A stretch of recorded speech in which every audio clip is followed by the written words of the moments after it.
and welcome one and all to today's Midseason Showdown held in Singapore, our first Midseason Showdown of the season. I am your commentator Matthew Hui, as the screen that currently does not show you. Yeah, and I am Justin Locke. Right, so we will bring you the matches from Swiss. Today we'll be playing best of 3 for all rounds. So players who are used to playing best of 1 during Swiss will have to adapt to the format, but lots of our players have had enough practice from playing in various top cards, and even in nationals last year. So I'm sure this will not be that new of an experience for many of them. For today, we have about a total of 36 masters, if I'm not wrong, and 4 seniors. 36? 34, I believe, yeah. 34 masters, 2 seniors and 4 juniors. So seniors seem to have gone missing for this particular tournament. In the regionals, they came out in force, but today it looks like they decided to give this event a skip. Yeah. Right, so for the first round, we will be bringing you the match between Daniel Lee and Daniel Yao. Players who have been around for quite a long time. Daniel has been around since, I believe, 2012. Which Daniel? Daniel Lee. The year during which he was a senior, but unfortunately was not able to go to Worlds to try his luck. Right, so both players are going into the team preview, and that teams, Daniel will be playing what is, at this point, very well known as Big Six. Kangaskhan, Smeargle, Salamence, Groudon, Talonflame, and Xerneas. And on Daniel Yao's side, we see Weavile, Crobat, Groudon, Salamence, Kyogre, and Cresselia. Right, so definitely a more conventional team on Daniel's side of the field. We know what the team has, we know what the tricks the team has. So the question is what Daniel Yao has to combat them. Well, conventionally, I believe Crobat tends to carry one of Lum or Chesterberry in order to set up Tailwind in front of Smeargle. And the Cresselia as well may have a trick up its sleeve to combat Smeargle. Perhaps a Lum and set up Trick Room to combat Xerneas Geomancy speed boost. Yes. Right? So both players actually Daniel has decided to go into the summary screen. Yeah, so it'll be interesting to see whether Daniel Lee decides to bring in the Xerneas, considering, and whether Daniel Yao will try anything to stop it. It is a best out of 3, so the first match could be just to feel each other out. Definitely the advantage for Daniel Lee is that, well, it's pretty much everyone kind of knows what Big Six gets up to. However, Daniel does not have any surefire counters to the Xerneas. Xerneas gets up a boost, even if Daniel Yao has some way to reverse the speed or match the speed boost. The problem for Daniel Yao is that he has no way to take Xerneas off kill in a single hit. No steel Pokemon on his team. Right, so both players will be going into the battle. Daniel has his so-called standard lead, so it will be interesting to see if he goes for them. Let's just call them Lee and Yao, I think it makes things a lot easier. So Lee goes for Kangaskhan and the Xerneas. Definitely setting up for Fake Out Trick Room, unless of course the Fake Out Geomancy, unless of course Daniel Yao has the Weavile, which he does not. However, he does have the Crobat, so he will be able to get Tailwind up for free and match Xerneas speed boost, as well as getting the Intimidate onto Daniel Lee's Kangaskhan with the Salamence. Well, logically, I think Lee would try to go for the fake out on the Mencius, considering that Crobat would have the inner focus. Maybe Yao would be able to read this and switch Mens out for something else. The problem here for Daniel Lee is that he has no way of stopping the Tailwind.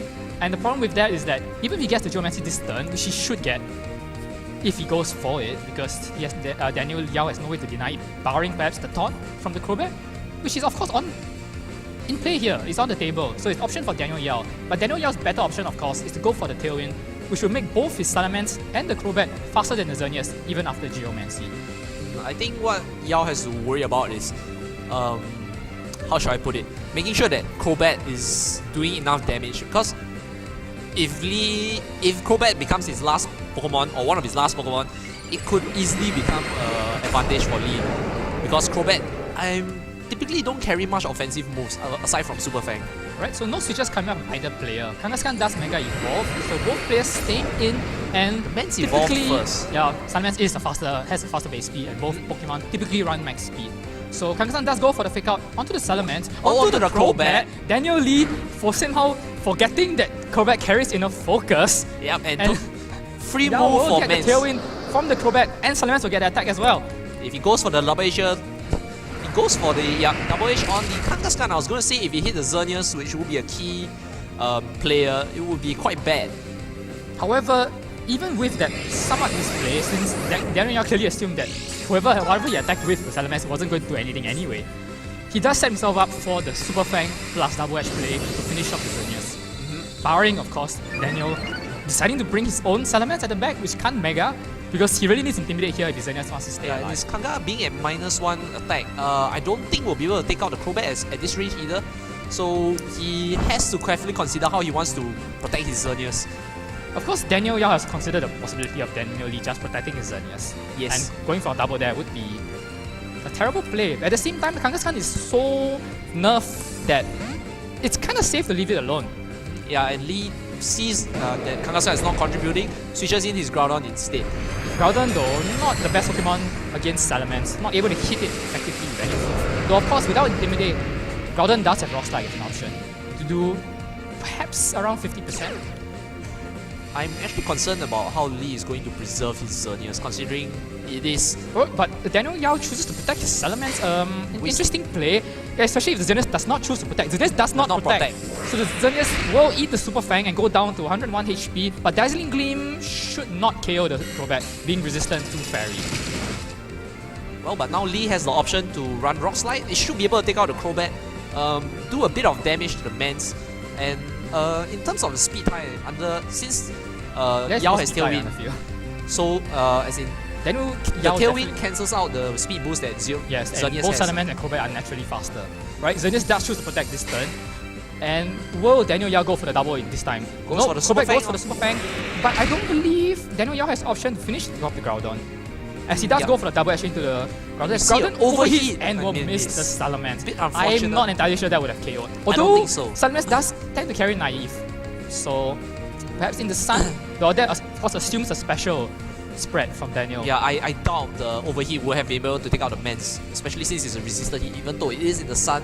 And it is typically Naive. Yeah, and since now Lee has burned the Protect on his Xerneas, things looking a bit precarious for him. He kind of needs to try and get a double on his Xerneas, I suspect. Which he does, he will be in a fantastic position because then Tailwind will run out. Oh, but he does not. Super Fang will go into the Groudon. And is he going to try for Hyper Voice double KO? No, he does not. Goes for double edge to finish off the Xerneas. Should pick up the KO without Intimidate. Xerneas does go down without doing anything of note. Except set up Geomancy. And get off a bit of damage on the Crobat. As Fire Punch will go into the Salamence. Another questionable play from Daniel there. So far we've seen Fire Punch, Overheat. Does he You not expect have- Precipice Blades in the last slot. maybe a Protect, so he doesn't really have a means to get rid of the Mans. Aside So from no the, spread moves beyond perhaps Precipice Blades. So at this point, Eruption is not. Even if Eruption was an option, his health does not make it an option at this point. yeah, so The problem here is that now Daniel Yao is a very simple Super Fang Hyper Voice play to pick up 2 KOs. we're not sure what the Crobat is still run out yet, not yet, right? Oh, Mans goes for a Protect. I was Let's gonna just say go for the Protect. Smeargle, So you're Smeargle not sure what likely to eat moves. a Taunt from Crobat here. As But Crobat yeah. does go for the Taunt onto the Smeargle. Daniel having no options, so he does have the Kangaskhan at the back. So Fire Punch should pick up the Crobat, though Daniel Yao will take that. Crobat has done his job. It's denied the Geom, it's denied Xerneas, it's taken out the Xerneas, and Smeargle will get the Smeargle as well, yes. And Smeargle is taunted. So barring a surprise infestation, it's kind of dead weight on the field right now. It's forced to switch. It can't even struggle because it typically carries Fake Out. But why didn't he fake out? Oh no, he couldn't fake out the Crobat either because of the inner focus. And we do see Yao bringing in his own Groudon. Probably would have at least done something that get a bit of damage out. It is a step Fake Out. Oh, a lot of the momentum now is on Yao's side, considering that the Smeargle is dead weight. He's forced to definitely bring in the Kangaskhan, which is free for Yao to focus on. Smeargle doesn't switch out, it becomes dead weight for the rest of the battle. Yet if it does switch out, it's the open target hit by anything. And sometimes will be going for Hyper Voice here. It really has no... He has no real need to go for anything other than Hyper Voice. To finish off the Groudon, pick up damage on the Kangaskhan switching in. Lee has to think about a way to He deal with is the forced to Mans. make the switch, not Yes. wanting to go for the dead Fake Out. And Kangaskhan will go in to take what might be a KO blow. Yeah, because lethal of the Hyper damage. Voice. Oh no, Kangaskhan should hang on. Groudon does go down. And Kangaskhan is probably won't going to go down to the Yeah, Groudon's attack. Kangaskhan won't hang on for long. Yep, a Fire Fire Punch. Punch will finish off the Kangaskhan, leaving Daniel with only his Smeargle. And that should be game for Daniel Yao, taking game 1 of his best of 3 set. At least. Very convincingly because clearly Daniel Lee is out of practice. Going for the Fake Out onto the Crobat. Yeah, that's questionable, but even more questionable is he didn't really have a means to deal with Daniel Yao's Salamence, which I think was a very big issue. The Kangaskhan's News Lee was always going to be a bit dubious. because you're always running in the chance of the Salamence regardless. And Kangaskhan intimidated on turn 1 makes it very hard to press any sort of advantage. I mean, what else could he pair with the Xerneas? Smeargle. There's a Smeargle. It's always Smeargle. I mean, but we've seen the Crobat carrying Taunt, so it might not really be a good idea either. And we saw that Yao kind of predicted that and went for the Mance and Crobat lead. Well, if he let Smeargle Xerneas, he would have the option to fake out the Xerneas, though he probably would have faked out the Crobat given what he did in the previous battle. Though he given the option to fake out the Crobat with fake out the Salamence with the Smeargle, he gets the Geomancy up, eats. He probably takes the taunt that turn. So Smeargle gets taunted, Geomancy goes up. Forced to switch out. Forced to switch out, but Xerneas is still untouched. He's still at +2, Tailwind has not gone up yet. I don't really see. So Xerneas becomes the fastest thing on the field. Definitely what is key here... So forces the Mance to protect, and Dazzling Gleam won't go off. What is key here is that Lee has to either get rid of the Mance or preserve his Xerneas to deal with the Mance, because that is going to be a very big challenge for him to overcome. He walked right into Daniel Yao's turn 1 setup, quite frankly. He had no way to stop it, and picking out the inner focus mod just made it even worse. And I think even more he revealed his inability to do the Mance. The Groudon showing doesn't have Rock Slide, went for Overheat, then Fire Punch. Fire Punch was a very strange move there, because he probably should have tried for the Overheat KO, since that was what he wanted in the first place. And Overheat perhaps had a chance, given Salamence's likely naive nature and lower special defense stat. Fire Punch had no chance of clearing the Salamence. So there's definitely advantage. One match to Daniel, first match to Daniel Yao, and definitely he does have the matchup advantage here. I mean, the Crobat area, as you can see, can shut down the Smeargle. It can shut down the Xerneas too if he decides to taunt it. The Kangaskhan might not be the better option for Daniel Lee here. I think he may probably should switch it up, bring in the Hilon Salamence, because Kangaskhan does not fare well against Daniel's team at all, Daniel Yao's team at all.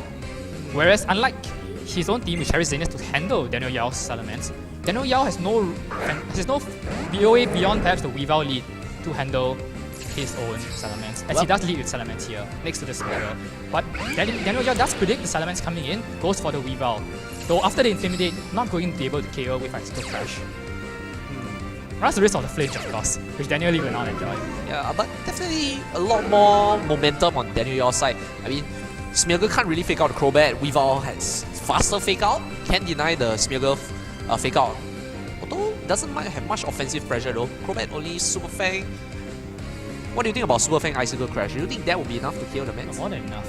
Icicle Crash itself brings Mance down to the red. So that is an option for Daniel Yao to go here if he chooses to press the attack instead of setting up. What I expect to be a Tailwind from the Crobat.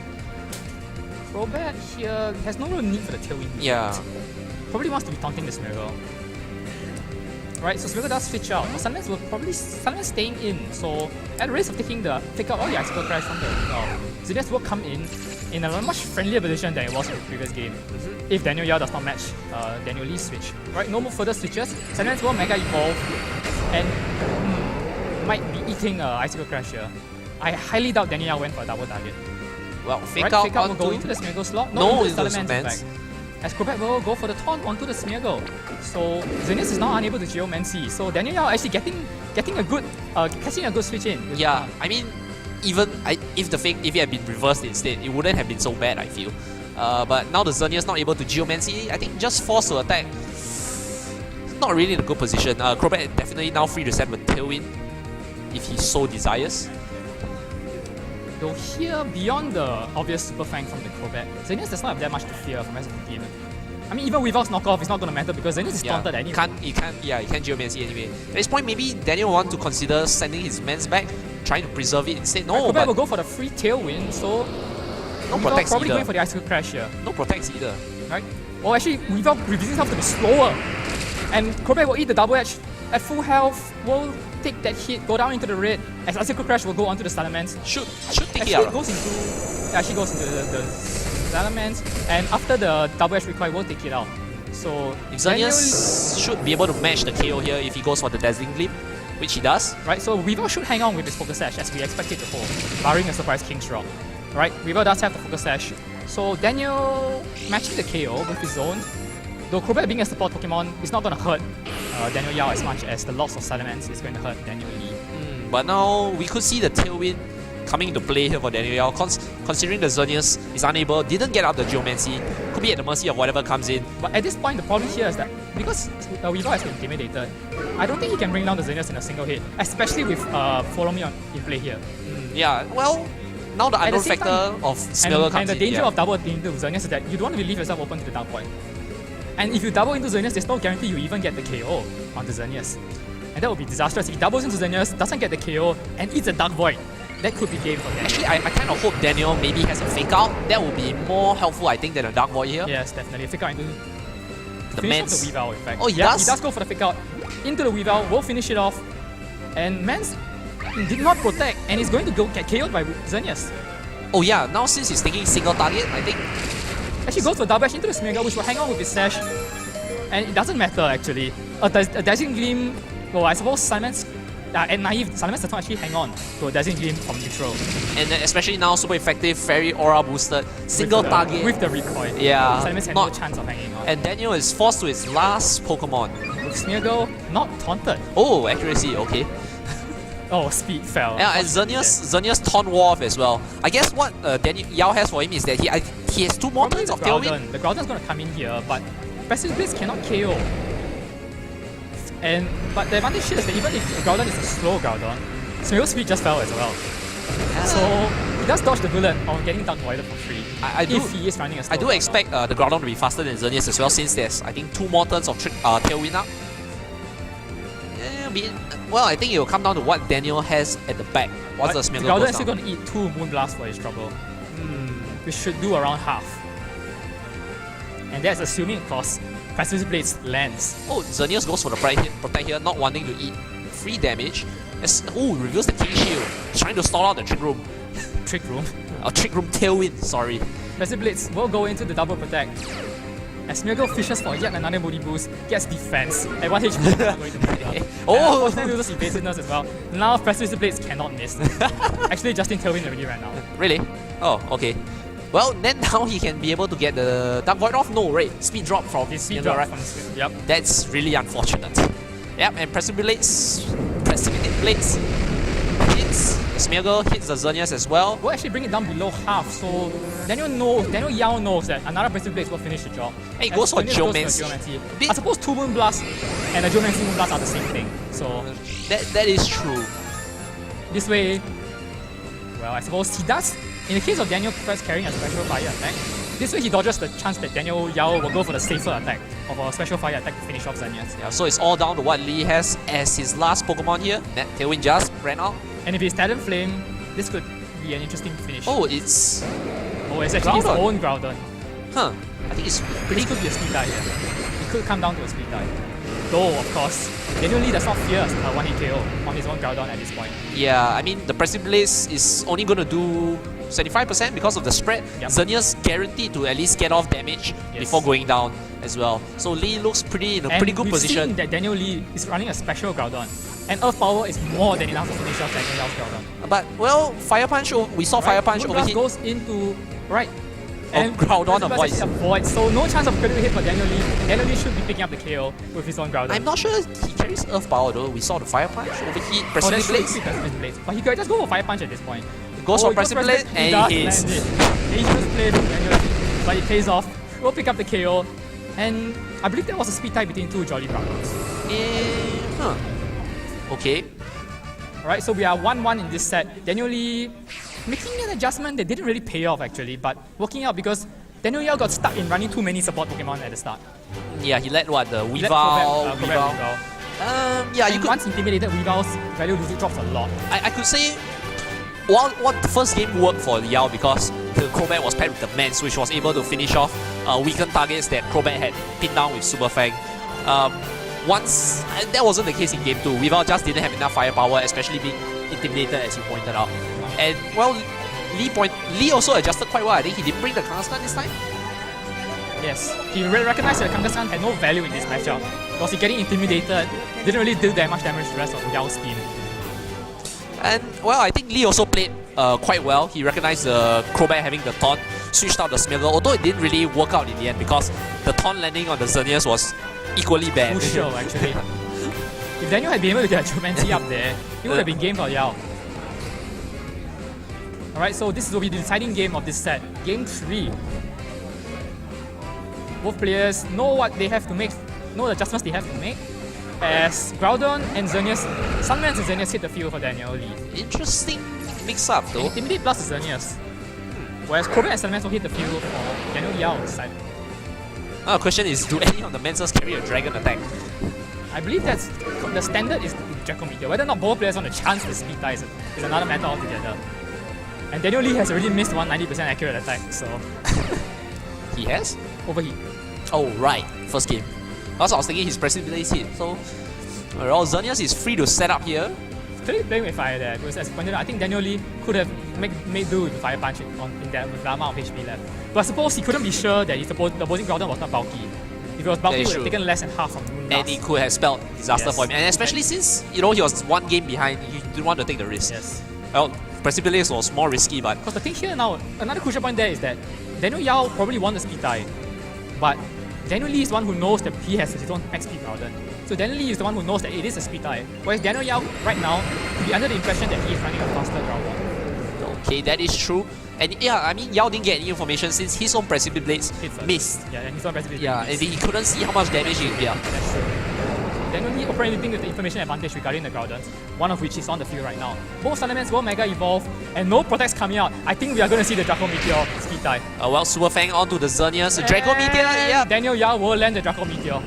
So both players going for the speed tie, but at the same time, Daniel Lee just got Geomancy up. Yeah, and well, crucially, the Crobat didn't tail in either. So it is a chance. That might have been a misplay going for the Super Fang there instead of the Tailwind. Because if he had Tailwind that, he can just Super Fang next time. Well, I mean, the situation is still the same. Man still threatens the KO next turn. The problem here, of course, is that now he has no way to finish off the Xerneas because even if Man protects, Crobat can't kill anything. He's forced to Tailwind at the same time, and Daniel can punish that Tailwind. I think just with a KO on its own, but... Especially, he has Talonflame, but she does not. Smeargle hitting the field, an interesting choice there. Or I suppose follow me to draw any attacks after the Tailwind goes up. Well, I guess Lee will... I mean, a +2 dazzling game should be enough to kill the Mans, forcing Yao to, what we believe, go for the Protect here, yeah, as he does. But does Daniel Lee predict that and go for the Moonblast onto the Crobat? Nope, he goes for the safe Dazzling Gleam. I suppose not wanting to take any risk at this point, which only does about 40% Crobat. Slightly get the more, yep.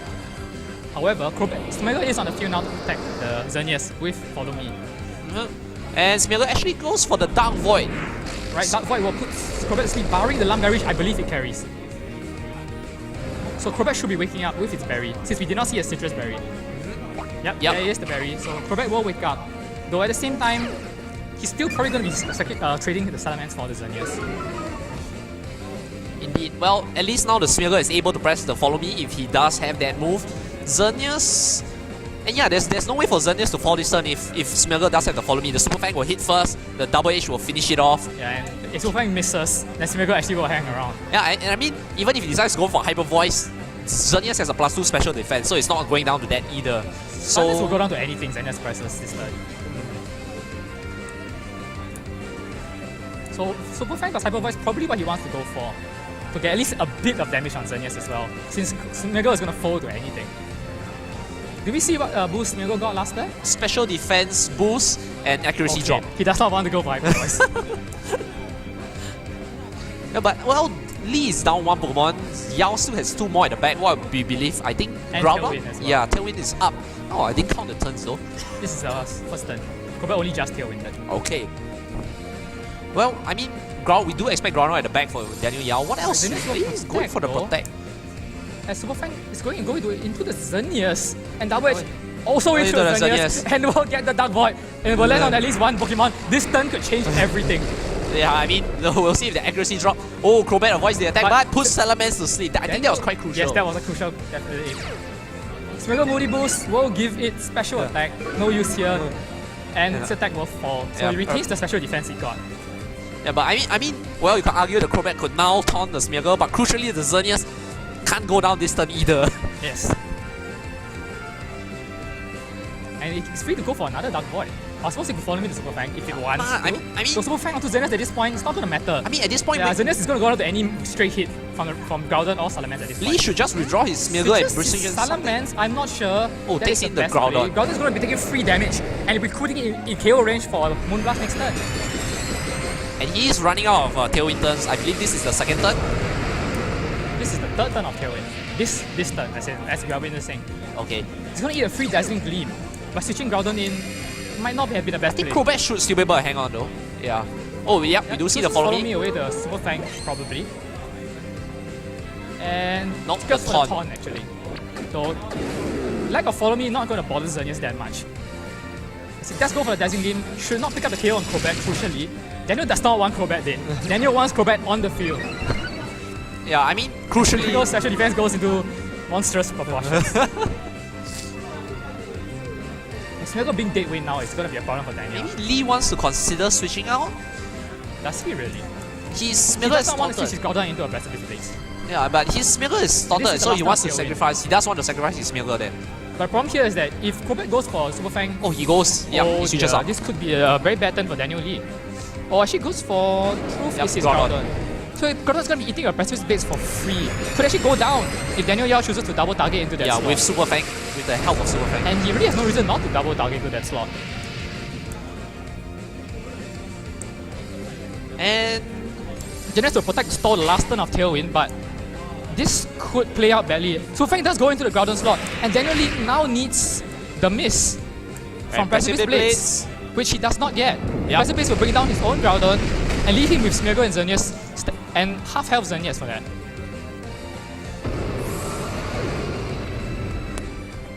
yeah, not really a good position. But If he predicted the double target into that slot, he should just left Smeargle there to die. Waste the last turn of Tailwind and bring Groudon in and threaten the double KO. I suppose threaten the KO on the Groudon with the Moon well, Blast. now at least wait, the Xerneas is faster than the Crobat, correct? So it is able to take the Crobat out before it can do anything. So that means the Smeargle is free to. But Smeargle is probably slower than Groudon. And Daniel Lee knows that because he knows that both the Groudon speed type. Well, But he actually still goes for Dazzling Gleam, brings down the Crobat. yeah, and Yao actually went for the protect on the Groudon there. So That was a wasted maybe chance to win predicted the a game. fake out. Maybe predicted a fake out. Definitely did predict the fake out, but Daniel Lee is going for the Dark Void. He needs a speed boost here. He really needs a speed boost here. And gets accuracy. Not what he looked for. Okay. Daniel at this point, Ooh, Weavile. but he does have protects fresh on both of his Pokemon. Yeah. But he has to worry about Feint. Yes, yes indeed. If Daniel Lee walks into a Feint, this game is over. It's a mind games now, mind games. No, it's not really. Daniel Yao just has to go for the fake, just has to go for Feint, Precipice Blades. There is no risk on Daniel Yao's side of the field. He does go for Protect. I think this game is about to be over. Let's see if Smeargle. Oh, yep, So Smeargle does goes go for for King King Shield. Shield as well. I think Feint is coming. I don't know. Maybe Lee was banking on the. Here Yep, comes goes the for Feint. This game is over, barring a Precipice Blades. Smeargle He goes for faces the the Smeargle. Smeargle. Precipice Okay. Blades will go into the Protect and will land to finish off the Smeargle, since Smeargle did not get defense boost. Yep, easily takes it out. I think Daniel was trying to fish for more moody boost from there. I think he just didn't expect the Feint. Yeah. He's just been out of it for too long that he just hasn't kept up. Well, I would say that he was too tunnel focused on getting the stab boost on Smeargle that he felt that double protecting was his No, I only think he good play. just saw the fake counter come out and was immediately just decided, okay, I have to double go for protect. Yeah. He needs a crit on Groudon, does not get it. Sash will keep Weavile alive. Now he needs, actually, if Daniel Yao goes for Precipice Blades, he should slap himself. Groudon will finish the game with Fire Punch, as he Yes. does. This game is over. Daniel Yao takes 2-1 over Daniel Lee. Daniel Lee making strange plays down the stretch. Yeah, I mean the fake out on the Crobat in the very first game. Walking right into the Feint play. Yeah. That was a chance for free damage, predicting the Feint, which he did not get. Really, Daniel Lee trying to play Big 6 box standard didn't work out for him. When he just walked into all the obvious Big 6 counters of Daniel Yao's team. Yeah, I think people have adapted pretty well. I mean, maybe not to all of the Big 6, but things like the Smeargle aspect at least. You saw that Daniel Yao had the Crobat taunt ready, and that also kind of messed with Xerneas' ability to set up the Geomancy as we saw in Game 2. Yeah. Still, well played to Daniel Yao, taking the set 2-1. We'll move on 1-0, unbeaten. Well, it's only been one game, Yeah. one round. Anything could still happen. Definitely not the best showcase of Big 6. And giving hope to everyone out there who does not like the proliferation of Big 6 in the meta game. I suppose new teams are coming up, so maybe perhaps we'll see what the rest have in store for us. Actually, looking forward to taking a look at the team that we discussed earlier, what was it? The Gengar, Sableye, Whimsicott? Gravity definitely, team. the Gravity Yeah, based yeah. team. I'm looking forward to seeing that actually. Few players piloting that team today, so we'll see how far they go and whether they make it out to the stream.